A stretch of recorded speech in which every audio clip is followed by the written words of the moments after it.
Okay, we are here with the Zhviller Rebbe of Muncie. Today in the Daf Yomi in Masechet Sanhedrin, Yud Tet Amud Bet, it was talking a little bit of an individual called Palti ben Layish.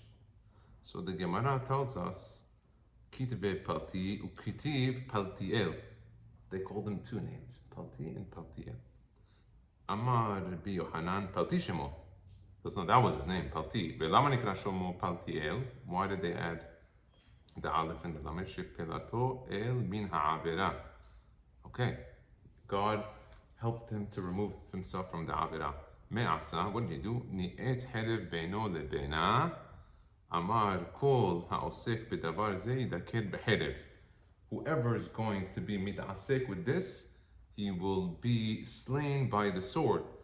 זה, בחרב זה, והכתיב וילך איתה אישה שנעשה לה כאישה. והכתיב הלוך ובוכה על המצווה דאזיל מיני עד בחורים, שנעשו שניהם כבחורים שלא טעמו טעם ביאה. אמר לי בכנן תוקפו של יוסף ענוותנותו של בועז. תוקפו של בועז, ענוותנותו של פלטי בן לייש, תוקפו של יוסף ענוותנותו של בועז. וכתיב ויהי בחצי הלילה, ויחלד האיש וילפת מאי, וילפת אמר רב שנעשה בשרו כראשי lefatot. Okay, let's take a look at this. So, I want to talk a little bit about Palti ben Layish. Who's this Palti ben Layish? Interesting. So, Shaul HaMelech is the king, and he's constantly bombarded by the Pilishtim. They harass them, and they don't stop non-stop. Comes Goliath, which the Navi tells us he was almost 11, 12 feet tall. He had 6 fingers on each hand and 6 toes on each foot. The Mefarshim tell us. He was abnormal. He was not normal. And he would be mekalel, and the people were scared. Came Shaul HaMelech and said, whoever brings me me'a orlot shel Pelishtim, I'm going to give him Bat Yisrael. Or whoever can attack Goliath and Bat Yisrael. Comes David HaMelech, and Chacham Ovadia Yosef said the orlot of the Ishmaelim, each one was shiur kazayit. That's how big they were, how big it was. Chacham Ovadia. And Palti ben Layish, how does he come in the picture? So David HaMelech, he ends up succeeding in killing Goliath. He gets the me'a orlot, and he tells Shaul HaMelech, okay, hava li bitech, give me your daughter, Michal. So Shaul HaMelech says, okay, you need to give a ring, you need to give something, shaveh peruta. He said, you promised me osher gadol. Give me the osher and I will give it to you. Or take the orlot that I just brought, shaveh peruta. A caleb can eat from it, shaveh peruta. Shaul said, there was a mahloket in the halacha here. Mahloket in the halacha. If you look at the Navi tells us, during this time, he took two other wives.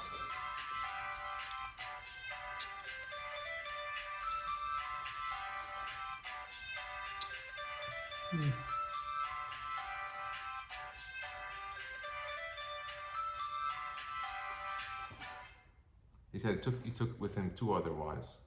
One of them was Abigail, and one was Avinoam. Achinoam and Abigail. He took 2 of them. When Shaul saw that he had taken 2 other wives, he had officially taken Michal back and given to Palti. Now, Palti was from the tribe of Binyamin. Who was the Gadol Hador of the tribe? Was Shaul HaMelech. He was also the king. Over al devar HaMelech hayav mitah. So he didn't know what to do, Palti. Palti decides he has to take her. The Mefarshim tell us she was living with him for 3 years, and he didn't touch her. And you could imagine, she's a princess. He has the authority of Shaul HaMelech. He has the authority of Doeg HaOdomi, who's also Abir HaRoim. He was the Av Beit Din. But he doesn't touch her. He puts the head inside. Now, they live together. They end up living together. But he was kovish. His yetzer not to touch her. But living with somebody, it's quite normal that he's going to look at her. And the iyah on someone that could be ishet ish can also be problematic. Yes. This could be a big problem. Sefer HaGilgulim brings down from the Rama MiPano, Rabbi Menachem Azara MiPano. Interesting on the Rama MiPano is we actually have a painting of him. You see, the Vatican, Yimach Shemam, they were very interested in the Jewish leaders. Anytime there was a Jewish leader in their land, especially in Italy, that was of authority, they went and they would go paint them. So they went to the Rama MiPano, and today we have a painting in the Vatican. I saw it myself. Gorgeous painting of the Rama MiPano. You see his full face, perfect, very detailed picture of the Rama MiPano. It's interesting that there were many Sefarim that wrote about how many otiyot are in the Torah. Many Sefarim wrote. They were all off, all of them. The only rabbi that I saw that was exact to the count before any computers was the Rama MiPano. His count that he brought in his sefer is exactly the count that we have till today, which is unbelievable. How much? Now, it was about 305,000, something like that. But the Rama MiPano, he says that Palti ben Layish came back as a Gilgul as Rabbi Matya ben Harash Meromi. Rabbi Matya ben Harash. Interesting that the Rama MiPano was also from Rome, from Italy, from that area. And he talks about Rabbi Matya ben Harash Meromi. He says he's a Gilgul of Palti. If you look in the Yalkut Shimoni this week, Parashat Vaychi, happens to be Sanhedrin, also today's daf yomi, fell out in the week of Vaychi. The Yalkut Shimoni tells us something unbelievable to Rabbi Matya ben Harash Meromi. It says that he was very protective of Kedusha. And one day he was learning the Midrash, and came a lady to knock on the window. Who was this lady? This lady was the Satan herself, the Lamed Yud. And yeah, and the Satan went to the Borei Olam and said, he wants to test Rabbi Matya. God said, what are you going to test him? I know him through and through. You cannot on him. He's Gadol, you're not going to work. It's not going to work on Rabbi Matya ben Harash Meromi. So she said, the Satan said, doesn't matter, I want to go. Okay. She went, she knocked on the window. Rabbi Matya looked, he understood what was going on. He put his head down. She ended up coming from the door, and she came in front of him. So he turned around. He saw by the fire pit, by the fireplace, there were two stokes. You know, whenever there's a fire pit, they have the wood, but they have these little metal sticks that they move the wood in order to allow the fire to build. So he went there. He took one of the sticks. He put it into the flame, and he blinded himself in two eyes. He said it's better that he dies as Sadiq than he falls to this girl. Now, the Rama MiPano says, I don't understand. If the Gemara in Sanhedrin Yuttet Amud Bet tells us, Pelato il min ha'avera, what is he coming back as a Gilgul for? What did he do wrong? You just told me he did everything perfect. He was Palti il. Okay, you added il to his name. How can you tell me that he's coming back as a Gilgul to fix? What did he fix? He said, because Palti ben Layish only looked at her, he had to come back just to be mitaken, the avon of looking. The Magen Avraham, and you see from the depth, the Magen Avraham brings something that's very interesting. It's brought down in a few Sfarim. He says that if a person during his tefillah, he gets machshavot zarot. Zarot could be from arayot. He gets machshavot zarot. What does he say? He says he should say in the places that he's allowed, you could say the letter pet yud, pei yud, pei yud, pei yud, p, p, p. He says, say those 3 words 3 times. Pei yud, pei yud, yud, pei yud, pei yud. And the machshavot zarot will go away. But why? Where is it? It's a few segulas. Few segulas. It's also when you say Mishochat Tosel Mizbah. Yes. Esh tamid tukar al mizbeach lo techbeh. Also, it's constant. So this one, the Magen Avraham brings down why the pei yud. Says why? Because there were 2 major individuals. We have 3 really, but 2 major ones that got tested with the Avon Arayot and they succeeded. Who was the first one? Yosef HaSadik. That's what the Gemara tells us, the Anvetanuto shel Yosef in the same Gemara as Palti. Palti and Yosef. And who was the third? It was also Boaz. So Pei Yud is Palti and Yosef. And that's the Kavanah. You're not just saying the word PPP. You're thinking Palti ben Layish. Now you have to think 2 things. Palti, he was emet, 100%. And at the end, we see what happened with Palti after 3 years. After 3 years, he ended up having to give back the wife. What happened? Who was the next king after Shaul HaMelech? It wasn't David HaMelech, it was Ishbosheth. Ishbosheth was the king first, the son of Shaul. And Ishbosheth was the king, and he made peace with David. So David came to him and said, listen, your sister, Michal, she's really my wife. I gotta get her back. He said, okay, let me go get her. They went to Palti ben Layish, and Avner ben Ner, who was the general of the army of Shaul HaMelech, came to greet them in the city of Bachurim. And they say, why was it called the city of Bachurim? Because just like the Gemara says, Shnehem ke Bachurim shelo tamut ha'anbiya. So it was two things. It was teaching us not only the name of the city, but how they were together. And he ends up giving Michal back to David HaMelech. Now David HaMelech, the Navi tells us with Michal that she had no children until the day she died, Ad Yom Mita. Until she died, she didn't have a child. But what's ta'am bizet? Because when David HaMelech was dancing with the Aaron, he was mecharker bechol oz and vatibez beliba. The Navi tells us, where was the bizayon, if we could even say it on Michal, because we have to just explain what the Navi said. It was beliba. It wasn't even a verbal thing. And what was her complaint? She had a good complaint. He was dancing. But what was Michal's complaint? Michal had a good complaint. Michal said, listen, I saw the way you were dancing today, and that was okay. But you did something that we don't do in our family.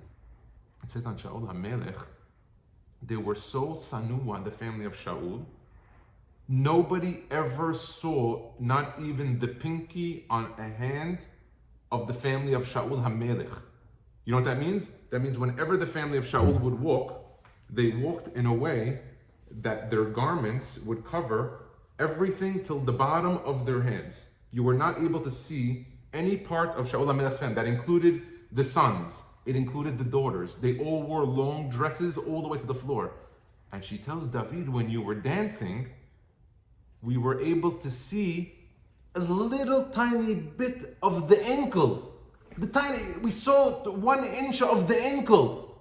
And I can tell you, my family of Shaul HaMelech, my father, we don't even show the pinky in our family. We don't show this, and you showed an inch. That's not the sinyut we have in the family of Shaul. That's what she got mad. She was tzaddiket. You see the level of her sitkut. Now you read the Navi, if you don't read the Mefarshim, you can walk away and say, I don't know, maybe she didn't. Now you see this side of the story now, but David HaMelech, he answered her back. He said, you might be right, but because I am having simcha with the Aaron Brit Hashem and with the Torah, then it's okay. It was okay. Mm-hmm. And that's why he tells her, that's why Hashem chose me over your father and over your whole family to be the next king. This is why Hashem chose me. Because I'm a man of the people that loves the Torah. Yes, you're right, Siniut, 100%, you're right. But when it came to Ahavat Torah, Ahavat Yisrael, David Melech, I had it. And so we have to be melamed zechut on Michal. Because it says, Rabot, Banot Asuchayel, Va'atorit al Kulana, this is Michal. And so we see from here a tremendous thing. Now this Daf Yomi was Rav Meir Shapiro. Allah Hashem, he had no children. And this is the daily study of today. Now, before the Daf Yomi came around, there was another daily study, which was this daily study of the Chok L'Yisrael that was put together by Maharchu, Rav Chaim Vital. Rav Chaim Vital, if you look in the Zohar of Vaychi Yom Rishon, it says, Vaychi Yaakov be'eretz Mitzrayim, Amai parsheta daset tima'a. Why is this satum, the parasha, you can't see the problem of Palti, of Rabbi Matya, of looking? What was the Rabbi Yaakov Amar b'shatat demit Yaakov? Istemu enehon be'Yisrael. The eyes were closed. You see from here, the eyes, the level of the eyes in all the situation. And if you look at the Musar of today from the Yosef Lechok of the Hida, Rabbi Chaim Yosef David Allah, he says, Teka yakeda hazaka etzel kotel ma'aravi. He brings again, just like the decade of the Hered, he brings again of it. And you see from here the depth of this level of Palti. Now for those who are mechavenim, Hachamim Yodei Haitim, they'll know that it says Vayishlach Yaakov Malachim. Parashat Vayechi Yaakov. Vayishlach Malachim El Esav Achiv. What does Rashi says? Malachim. Malachim Mamash. It says Malachim Mamash. If you take Gimatria Palti ben Layish, Gimatria Malachim Mamash. But why? What's the connection, Malachim Mamash? You could see from here that to become a level of a Malach, you have to have Kiddusha B'Arayot. That is the top. There's no top level than that. And you could see that what made Yaakov have the power to send Malachim is from the Kiddusha. And even with all the troubles that he had, last week we spoke on the Divrei Torah last week on Yaakov, when Paro asked him, "Come on, and he ended up getting punished. He ended up getting punished for the years that he spoke about, Me'at V'Ra'im. And then if you look, the 33 words includes the question of Paro. That's kind of... The Das Zakim says it. Also, Rav Chaim Shmulevitz brings that down. Also brings that down, and Das Sichot, he brings it down, which is unbelievable. It was even the question itself. That's why you asked him? Why Paro asked him how many... So he asks him. Because he did white.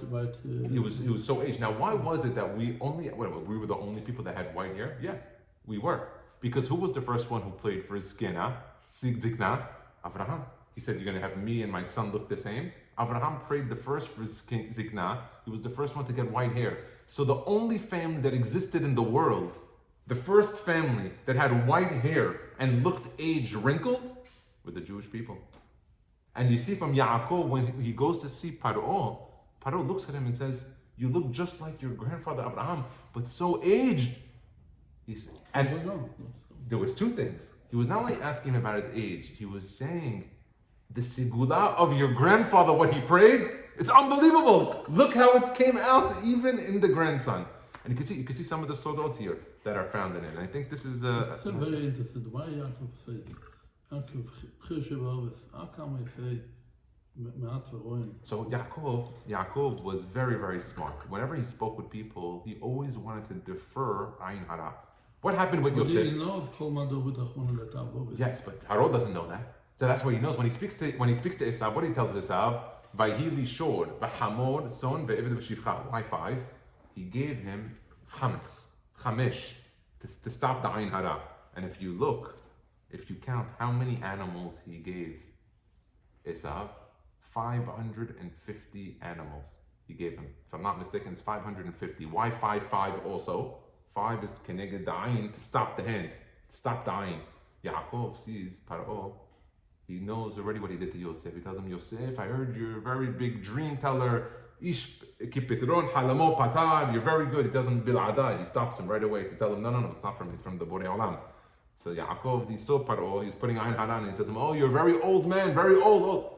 And so he had to twist it. He says, "No, it's me'at v'ra'im." He's trying to tell him, "Nah, it's okay, nothing." And he ended up living, we see this week's parasha, how many? 17 years, Tov Shanim, that he was able to live in Mitzrayim. Baruch Adonai Le'olam, Amen ve'amen.